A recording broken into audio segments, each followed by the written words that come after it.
여러분들이 학점은행제를 하려고 알아보면 무조건 이 사람을 마주치게 되는데요. 바로 플래너예요. 이 플래너는 왜 존재하고 어떤 기준으로 선택하면 좋은지 이 플래너에 대한 모든 것들을 알려드리는 영상입니다. 플래너의 모든 것 바로 갈게요. 일단 플래너가 도입된 배경은 이렇습니다. 학점은행제라는 제도가 생기고 나서 교육원에서 수업을 오픈했더니 학생들이 시작을 못하는 거예요. 왜 그럴까요? 제도 자체가 너무 생소한 거죠. 그래서 이때 교육원들은 생각을 해요. 저희 플래너가 학점은행제를 알려줄 테니까 우리 교육원으로 등록을 하세요. 이렇게 된 거예요. 이러면서 학생 모집이 시작되었습니다. 근데 이게 특정 교육원에서 효과를 보게 되면서 너도 나도 다 플래너들을 모집하게 되는 거예요. 이러면서 안 좋은 결과가 나타나게 된 거죠. 플래너들이 너무 많아지다 보니까 다른 교육원들을 디스하고 분쟁이 일어나는 거죠. 이러면서 결국 학생들만 혼란에 빠진 거예요. 이게 업계 현실입니다. 플래너 업무. 이 플래너라는 직업은 두 가지의 업무를 하는데요. 첫 번째, 플래너가 탄생하게 된 이 학생 관리 업무입니다. 학은제 자체가 생소하다 보니까 이 과정을 처음 시작부터 끝까지 졸업을 할 수 있게끔 도와주는 게 원래 업무였어요. 그리고 여기서 파생된 게 두 번째 업무, 학생 모집인 거예요. 그런데 아이러니하게도 플래너들은 학생 관리보다 학생 모집에 더 많은 힘을 쏟아요. 그러다 보니 더 많은 학생들을 모집하기 위해서 외부로 활동을 나가게 됩니다. 네이버나 SNS에 광고 배너를 만들고요. 지식인의 답변을 달거나 저처럼 유튜브에서 홍보를 하는 영상을 찍죠. 이러면서 점점 학점은행제만 검색해봐도 광고로 시작해서 광고로 끝나는 걸 볼 수 있습니다. 많은 사람들이 제도에 대해서 안 좋은 선입견을 가지게 된 거예요. 플래너의 필요성. 그럼 이때 저희는 문득 의문점이 생겨요. 이 플래너가 꼭 필요할까요? 실질적으로 학점은행제 교육원은 온라인 방식과 오프라인으로 나눠지는데요. 수업을 컴퓨터로 듣냐 아니면 직접 출석을 해서 듣냐 이 차이예요. 이 온라인 기관에서는 또 두 가지로 나눠져요. 플래너가 없는 곳과 플래너가 있는 곳이에요. 이 플래너가 없다는 건 뭘 의미하냐면 내가 혼자서 학점은행제를 진행하는 걸 의미해요. 일단 여러분들이 학점은행제를 처음 시작할 때 두 가지를 정하게 되는데요. 바로 학위와 전공입니다. 학위는 인여제 전문학사 또는 4년제 학사죠. 그리고 전공을 정해야 되는데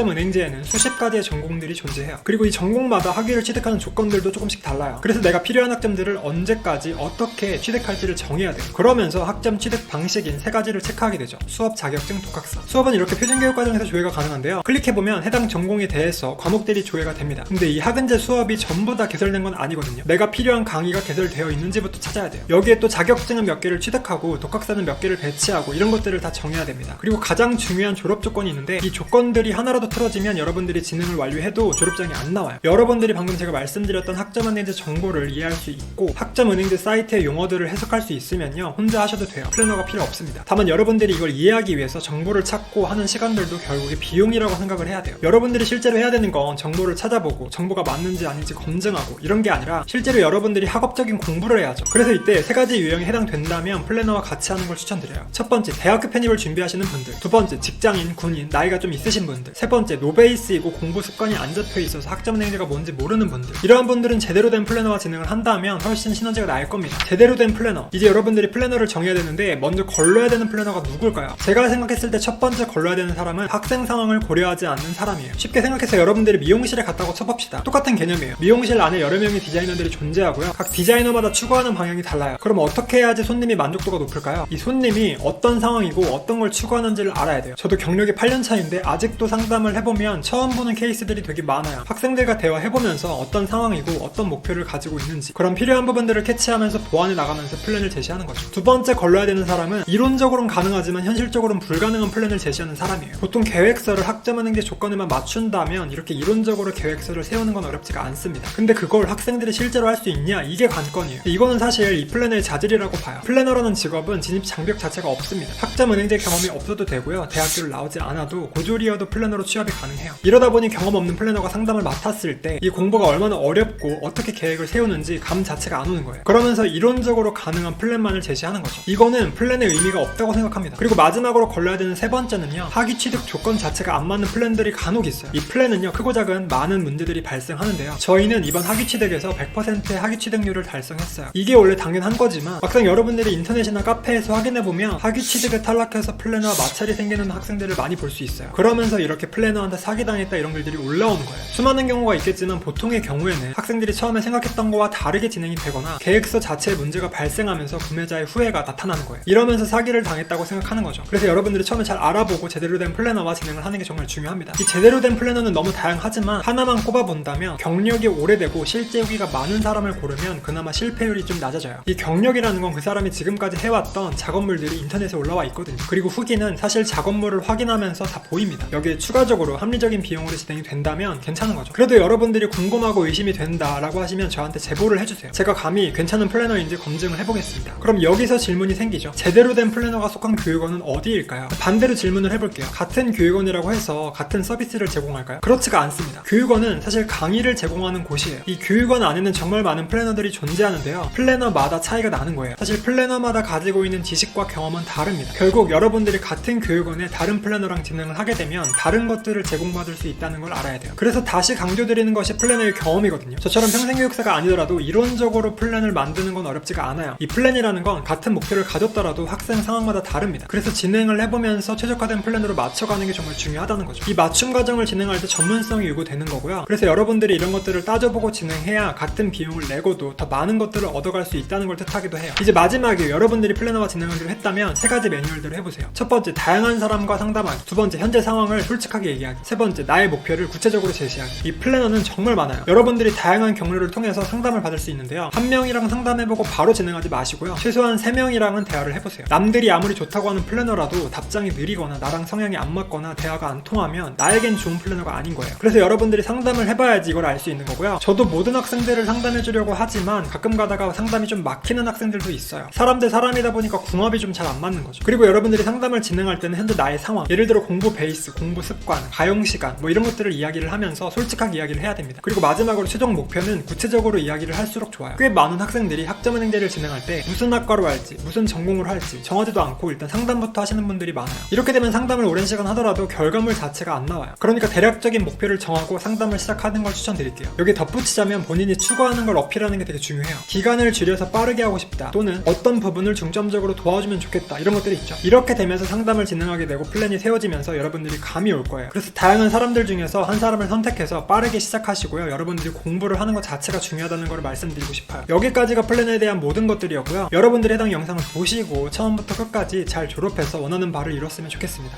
감사합니다.